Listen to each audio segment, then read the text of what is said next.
Ya, memang kita serba terbatas ya. Kan kita ini sebagai masyarakat tidak mempunyai kewenangan untuk menangkap. Maunya kan kita bisa mengkonsolidasi anak muda dan kemudian melakukan penangkapan orang. Tapi kan kita tidak punya kewenangan untuk menangkap. Halo Sobat Krusial, jumpa lagi dengan Kaji Ringkas Isu Sosial. Kali ini kita akan ngobrolin tentang korupsi dan bagaimana anak muda mensikapinya. Baik, Sobat Krusial semuanya, sekarang ini kita tentunya sudah jengah dengan korupsi, dan korupsi lagi. Bahkan di tengah bencana pandemi COVID ini masih ada orang yang korupsi. Contoh yang paling gila menurut saya itu adalah di mana dana bansos itu dikorupsi bahkan oleh menterinya gitu, dan dia juga sebut-sebut tentang dunia besar gitu ya, bos besarnya. Nah, untuk membahas korupsi dan bagaimana anak muda seharusnya bersikap terhadap korupsi, di tengah kita sudah ada Pak Toto, Direktur Pukat, dan beliau sebelumnya juga pernah mengisi jadi narasumber di podcast kita. Bagi kamu yang kemarin belum sempat melihat, bisa dilihat di channel YouTube Satu Nama. Dan beliau ini adalah pegiat anti korupsi, juga sekaligus dosen di Fakultas Hukum Universitas Gadjah Mada. Selamat siang, Mas Toto. Selamat siang, kabar baik Mas Isa. Oke, baik. Sehat ya Mas ya? Sehat. Nah, di tengah pandemi COVID ini yang penting kan sehat ya Mas gitu. Sehat. Sehat pikiran dan sehat badan, jangan sampai sehat mental misalnya kayak ada lagu korupsi gitu Mas ya. Nah, gimana Mas menurut pendapat Mas Toto ini? Pemerintah di tengah pandemi COVID ini itu sama sekali tidak menyurutkan niat orang untuk berkorupsi, melakukan korupsi. Contoh yang paling luar biasa bagi saya adalah soal dana bansos ini, dia masih juga dikorupsi begitu. Nah, menurut pandangan Toto gimana soal dana bansos yang seharusnya untuk masyarakat yang membutuhkan, kemudian ini masih dikorupsi begitu? Ya. Nah, ini kan menunjukkan kepada kita bahwa perilaku korupsi itu betul-betul jahat ya. Tidak punya sensitivitas gitu ya terkait dengan situasi yang sedang terjadi. Bahkan kemudian memanfaatkan situasi yang sedang terjadi. Misalnya dalam kasus bansos tadi, Menteri Sosial, Mensos itu justru kemudian mengkorupsi dana bantuan sosial yang tujuannya sebenarnya dalam rangka untuk meringankan gitu ya korban dari pandemi ini. Nah, dengan demikian maka ya korupsi ini sebenarnya harus dicela. Ini merupakan satu perbuatan yang tercela, dan kemudian kita harus bersama-sama itu kompak itu bersepakat untuk menolak korupsi atau memposisikan bahwa korupsi itu sebagai sebuah perbuatan tercela yang betul-betul tidak punya rasa sensitivitas gitu ya, sangat jahat. Nah, kalau misalnya korupsi ini sebenarnya ini dari sisi sejarahnya gitu Mas, itu sebenarnya berawalnya kapan nih kira-kira korupsi dan perilaku korupsi, dan bagaimana sebenarnya Mas Toto mengartikan korupsi itu gitu?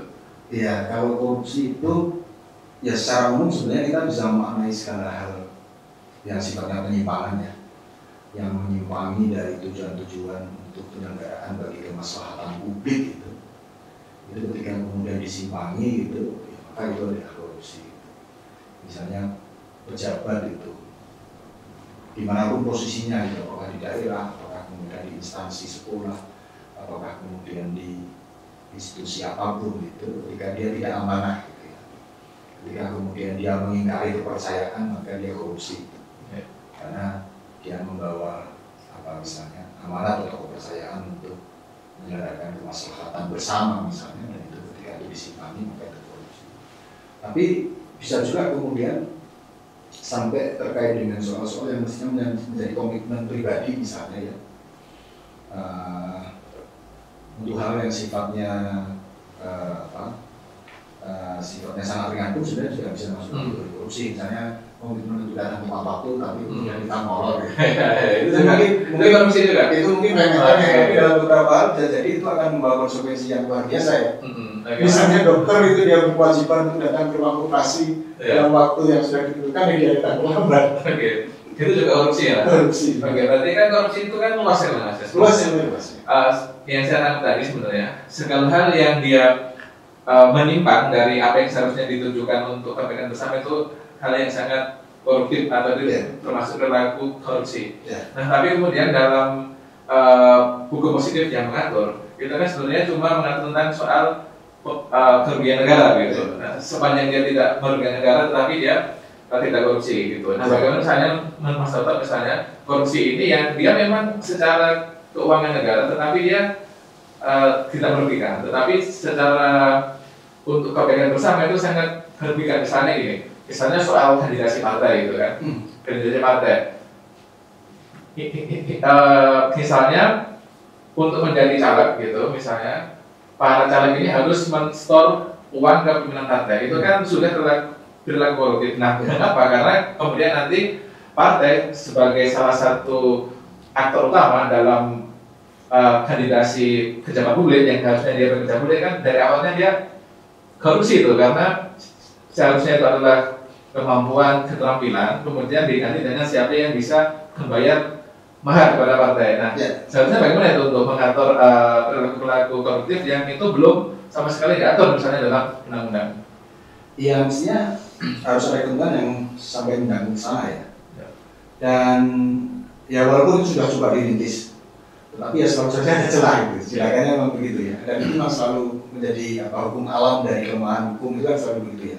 Dia akan selalu ketinggalan gitu dengan kreativitas perbuatan curang tadi. Gitu.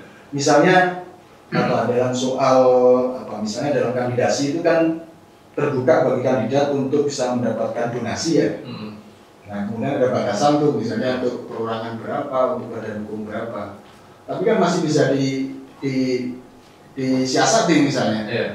Jadi misalnya agar kemudian bantuannya itu tidak mentok dengan plafon yang sudah dibatasi, tapi kemudian tetap ingin memberikan bantuan, kemudian caranya kemudian misalnya dipecah-pecah gitu ya. Nah, prinsipnya sebenarnya ya lubang-lubang tadi gitu ya, loopholes tadi ya, celah-celah atau kekurangan atau kelemahan-kelemahan hukum tadi itu mestinya juga bisa dievaluasi kembali dan kemudian dicarikan jalan keluar. Misalnya itu dalam konteks kandidasi mahar politik itu ya, misalnya istilah umumnya itu partai gitu. Dan secara tidak langsung, memang secara dia tidak ada kaitan secara langsung membawa kerugian bagi keuangan negara gitu. Nah, tapi kita juga paham gitu ya, secara common sense apa yang dilakukan misalnya oleh kandidat dia menyetor kepada partai gitu, atau misalnya kemudian ada pihak lain yang kemudian akan menyumbang itu sebagai donatur kepada kandidat. Itu kan tidak bebas nilai, tidak bebas kepentingan kok. Itu ada pabrik, itu ada pemerintah nanti apakah dia berharap ke depan bisa dapat menang tender. Tidak ada makan siang gratis. Tidak ada makan siang gratis gitu. Oke Mas. Oke, yang celah-celah tadi, apakah dia seharusnya itu diatur misalnya, coba ditanggulangi misalnya dengan penguatan di dalam rezim undang-undang pemilu, rezim hukum pemilu. Misalnya ada mengatur soal lebih luas gitu, soal pelanggaran gitu, pelanggaran pemilu. Kalau sekarang kan baru soal misalnya memberikan uang kepada pemilih misalnya. Nah, apakah kemudian dia bisa diperluas gitu, sehingga kemudian celah-celah untuk melakukan korupsi politik ini bisa ditanggulangi Mas gitu? Iya, ya seharusnya demikian ya. Seharusnya kemudian diperluas gitu. Nah, misalnya dalam konteks ini kan memang ini belum masuk dalam rezim korupsi. Ya. Nah, boleh jadi misalnya ke depan perlu diformulasikan kembali definisi korupsi yang ada di dalam undang-undang tipikor misalnya. Kalau selama ini kan meskipun itu sudah cukup luas ya, yang di situ diberikan makna bahwa dapat merugikan keuangan negara. Dapat itu kan artinya luas ya. Tidak harus kemudian secara aktual sudah terjadi, tapi yang berpotensi itu bisa. Nah, misalnya konteks dapat itu misalnya, nah entah gimana caranya misalnya memformulasikan bahwa dapat itu termasuk kemudian aktivitas perbuatan melanggar hukum dalam rezim undang-undang pemilu misalnya. Bisa juga dijerat ke sana, itu tidak harus kemudian dia menjadi bagian dari rezim sendiri. Ya tentu ini masih perlu kajian yang mendalam juga ya.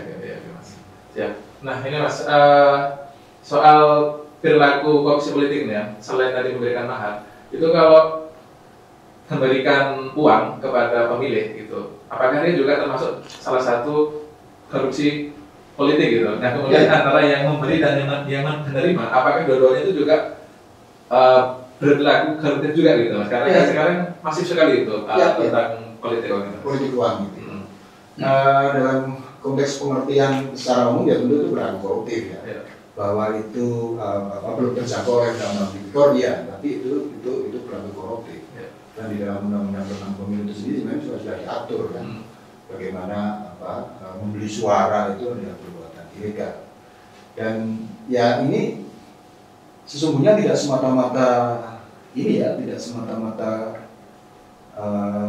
beban tanggung jawab itu kemudian harus ditimpakan kepada kandidat misalnya atau kepada tim sukses kandidat, tapi juga sebenarnya masyarakat itu sendiri gitu. Ya dalam beberapa hal kita juga masih prihatin gitu.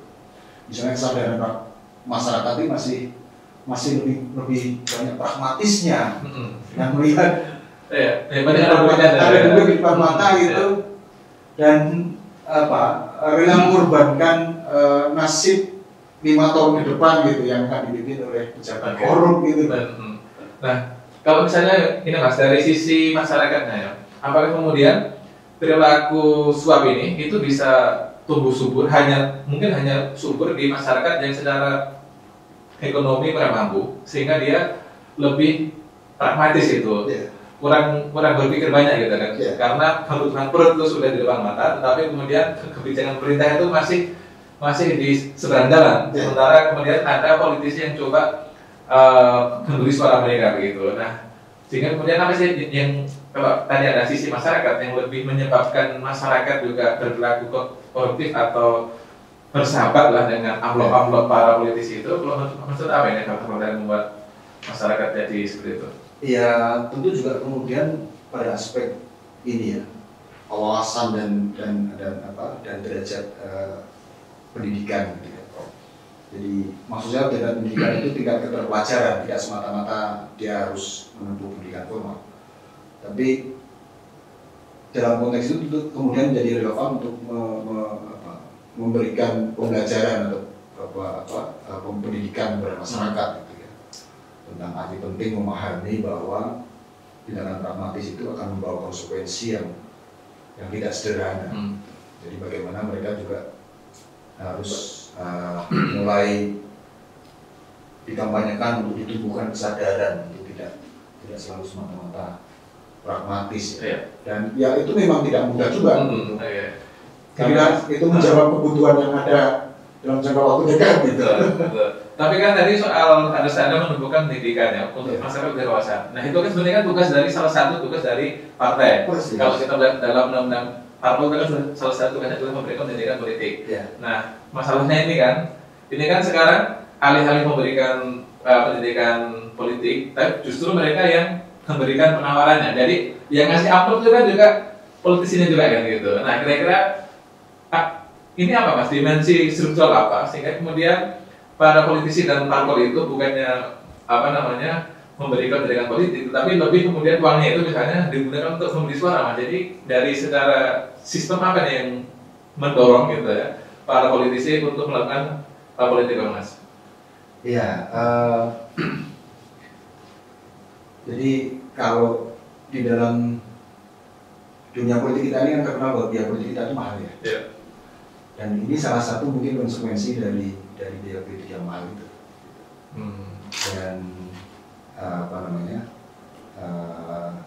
ini membawa akibat itu kemudian perilaku untuk membiayai kos politik itu kemudian akhirnya dari sisi itu. Tapi sebenarnya biaya politik yang mahal itu juga dikondisikan oleh ini sendiri juga kan, oleh mentalitas partai politik itu juga sebenarnya. Nah itu ya ujung-ujungnya lebih ke soal moral hasrat juga gitu, soal keserakan. Jadi penyebab politik adalah keserakan di dalam diri manusia itu salah satunya. Nah kalau misalnya kemarin itu kan kasat dari batu bara misalnya itu tidak dimasukkan dalam jenis limbah yang berbahaya ini.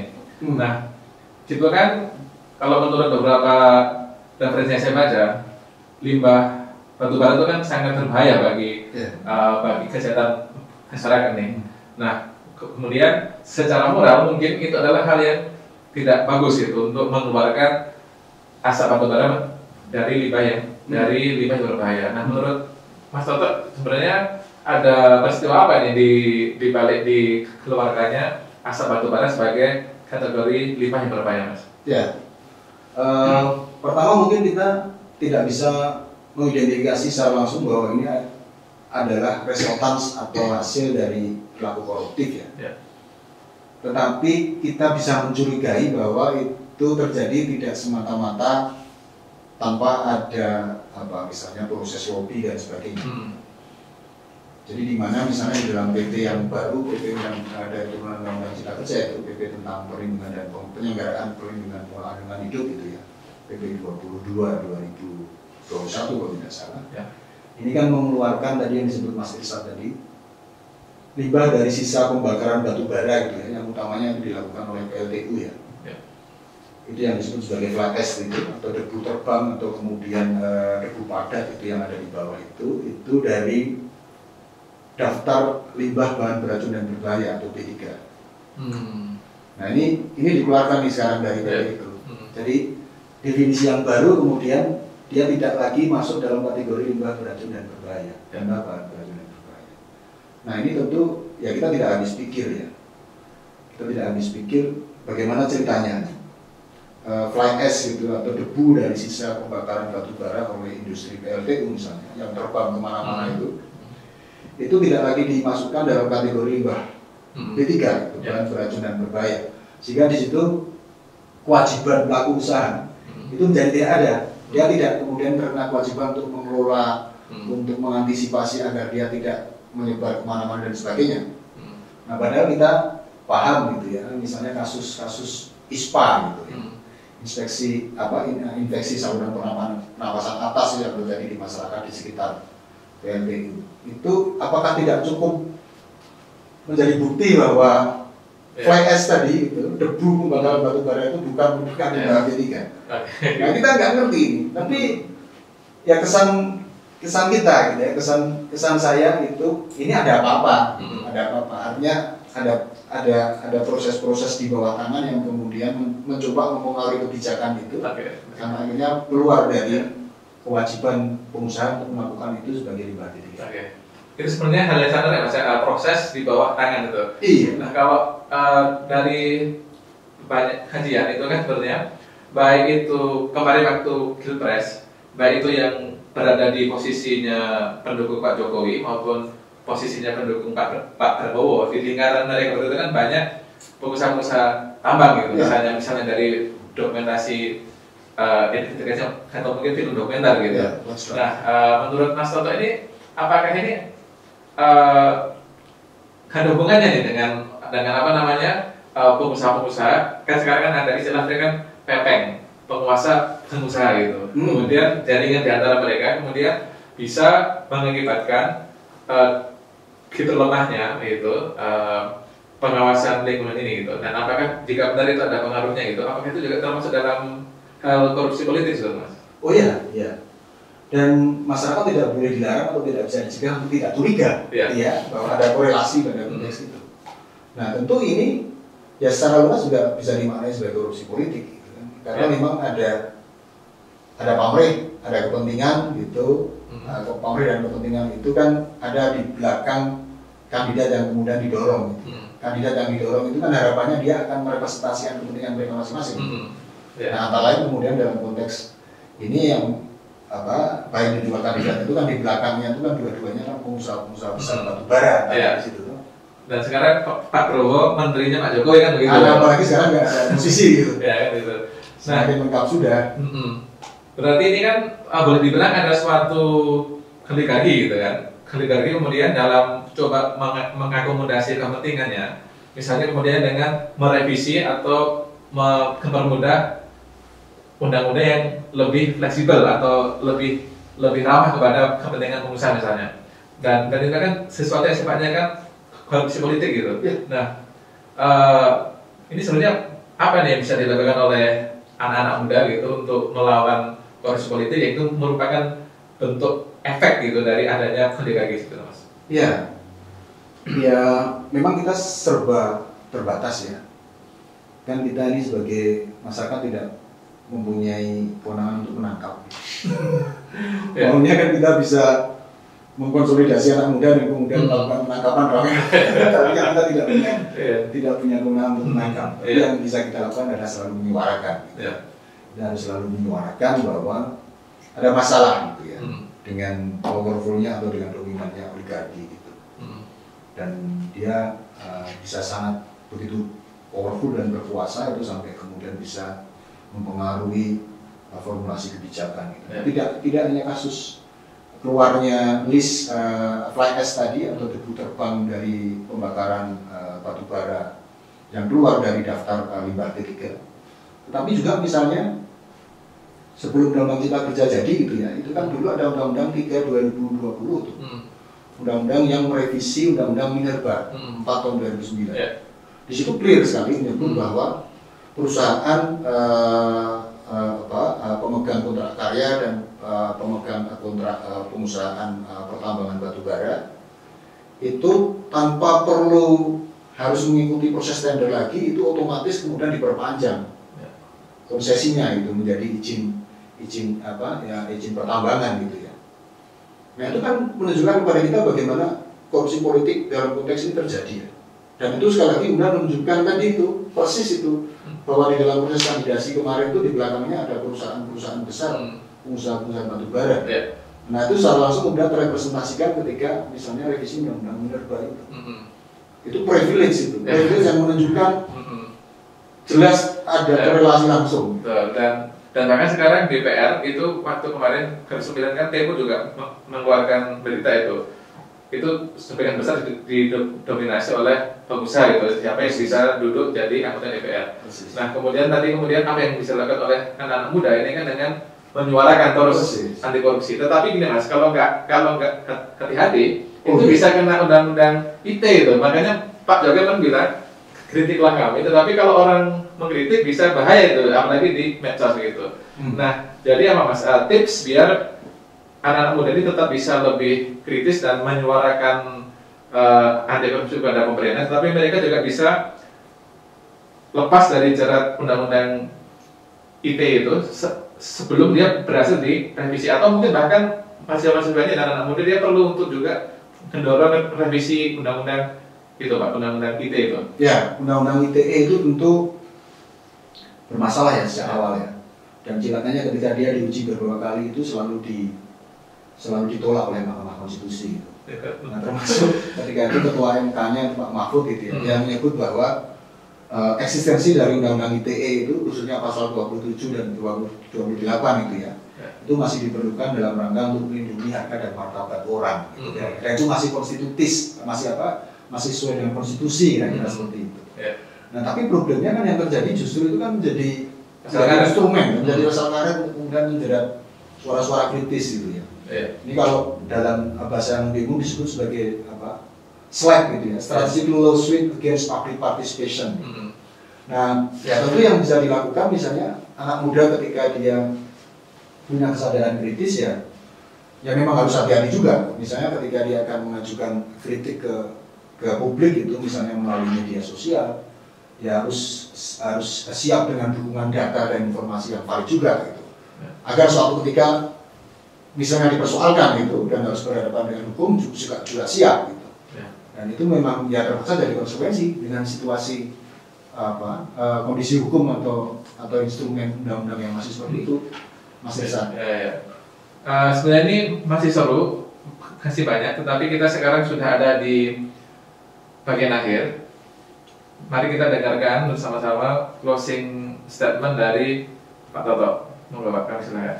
Ya, korupsi ini dia penyakit masyarakatnya, penyakit yang kemudian menghinggapi itu kepada orang-orang itu dan terutama kemudian pada orang yang mempunyai kewenangan atau mempunyai mandat itu yang mestinya harus menyelenggarakan bagi kemaslahatan publik, tapi kemudian dia pelintir untuk kepentingannya sendiri.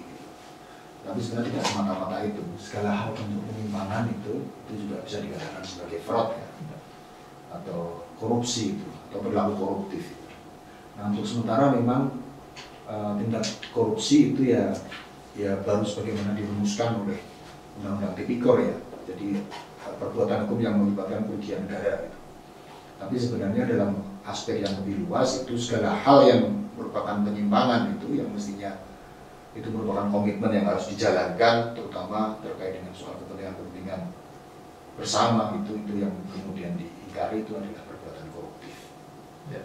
Dan itu harus kita celah bersama. Oke. Itu masih satu. Ya.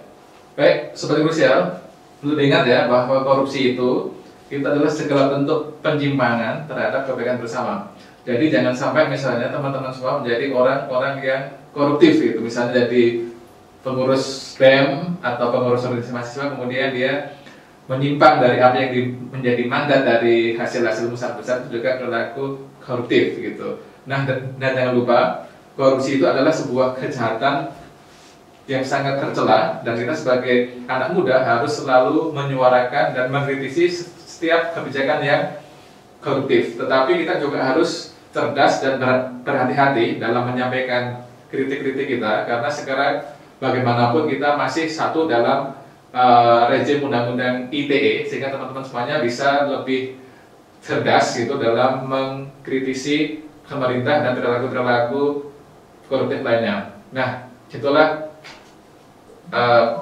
krusial episode kali ini, dan jangan lupa untuk like dan share dari apa yang sudah kita bincangkan kali ini, dan terus pantengin dan jangan lupa subscribe dan sebarkan channel ini ke seluruh teman-teman yang lain. Terima kasih, salam demokrasi.